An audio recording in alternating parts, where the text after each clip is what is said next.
ഓർമ്മ വച്ച കാലം തൊട്ട് സമപ്രായക്കാരുമായിട്ട് താരതമ്യം ചെയ്യപ്പെട്ട് വളർന്നു വന്നൊരു തലമുറയാണ് നമ്മുടേത്.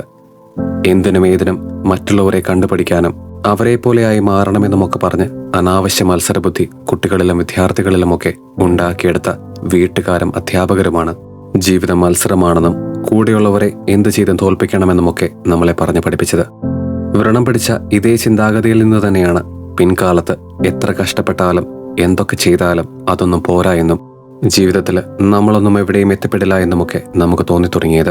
അനാവശ്യമായി പരസ്പരം താരതമ്യം ചെയ്തും വിഷം പോലെ മത്സരബുദ്ധി ചെറുപ്പത്തിലെ കുട്ടികളിൽ കുത്തിവെച്ചും ഇതേ മാതാപിതാക്കന്മാരും അധ്യാപകരുമൊക്കെ എത്രയോ സൗഹൃദങ്ങളായിരിക്കും തകർത്ത് കാണുക.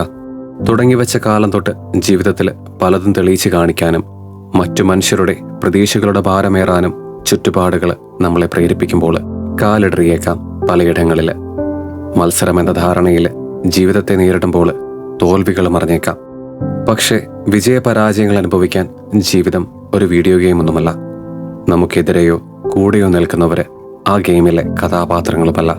ജീവിതത്തിൽ സന്തോഷം കണ്ടെത്താനും തൻ്റെതായ സ്ഥാനം ജീവിച്ചിരിക്കുമ്പോൾ പണിതുയർത്താനും മറ്റുള്ളവരാൽ അംഗീകരിക്കപ്പെടാനും സ്നേഹിക്കാനും ആഗ്രഹിക്കുന്ന അതിന് യോഗ്യതയുള്ള മനുഷ്യരാണ് നമുക്ക് ചുറ്റിലുമുള്ളത്. അതുകൊണ്ട് തന്നെ മറ്റൊരു മനുഷ്യനെ ചവിട്ടിത്താഴ്ത്തിയാലേ എനിക്ക് എൻ്റെതായ സ്ഥാനം നേടാൻ കഴിയുകയുള്ളൂ എന്ന വിശ്വാസം മറ്റാരെങ്കിലും മുഖേന നിങ്ങളിൽ വേരുറപ്പിച്ചിട്ടുണ്ടെങ്കിൽ അതിനെ പിഴുതെറിയാൻ രണ്ടാമതൊന്നും നിങ്ങൾ ചിന്തിക്കരുത്. ജീവിതത്തിലെല്ലാം നേടി എന്ന് നിങ്ങൾ കരുതുന്നവര് മറ്റാർക്കും അറിയാത്ത വേദനകൾ അനുഭവിക്കുന്നവരായിരിക്കും. കഷ്ടപ്പാടുകളുടെയും അതിജീവനത്തിന്റെയും ഒരു ഭൂതകാലം അവർക്കുണ്ടായിരിക്കും.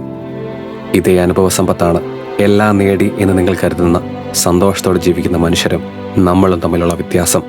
അതുകൊണ്ട് തന്നെ മറ്റൊരു മനുഷ്യനുമായുള്ള താരതമ്യം അർത്ഥശൂന്യമാണ്.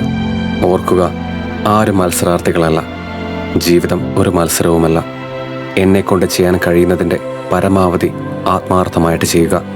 അതെത്ര കൊച്ചു കാര്യമാണെങ്കിലും നമ്മുടെ 100% നൽകാൻ കഴിഞ്ഞു എന്ന തിരിച്ചറിവിലുണ്ടാവുന്ന ആത്മസംതൃപ്തിയാണ് യഥാർത്ഥ പക്വത. മറ്റൊരു മനുഷ്യനിൽ ആധിപത്യം നേടാൻ ഒരുവന് കഴിയുന്നത് അവനിൽ കുറവുകളുണ്ടെന്ന് സ്ഥാപിക്കുമ്പോഴാണ്. കാലാകാലങ്ങളായിട്ട് നമ്മളിലെ അറിവില്ലായ്മയെയും നിഷ്കളങ്കതയെയും ഭയത്തെയും ഒക്കെ ചൂഷണം ചെയ്ത് അതിനെ കുറവുകളാക്കി വരുത്തി കാണിച്ച് ആ ആധിപത്യം നേടിയ മനുഷ്യരെയും പ്രസ്ഥാനങ്ങളെയും ഇന്നും നിങ്ങൾ പൂവിട്ട് പൂജിക്കുന്നുണ്ടെങ്കിൽ മാറ്റം അത് അനിവാര്യമായിരിക്കുന്നു സുഹൃത്തെ. You are good enough. സ്നേഹിക്കാനും സ്നേഹിക്കപ്പെടാനും ജീവിതത്തിൽ സന്തോഷങ്ങൾ അനുഭവിക്കാനും വളരാനും നിങ്ങൾ എന്തുകൊണ്ടും യോഗ്യരാണ്. ചെയ്യുന്ന കാര്യങ്ങളിൽ ആത്മാർത്ഥതയും ഹൃദയത്തിൽ നന്മയും ഉണ്ടെങ്കിൽ ഇന്ന് നിങ്ങൾ ആഗ്രഹിച്ചത് കാലം തന്നില്ലെങ്കിലും നാളെ നിങ്ങൾ അർഹിച്ചത് ഇതേ കാലം തന്നെ നിങ്ങൾക്ക് മുൻപിൽ കൊണ്ടുവന്നെത്തിച്ചിരിക്കും.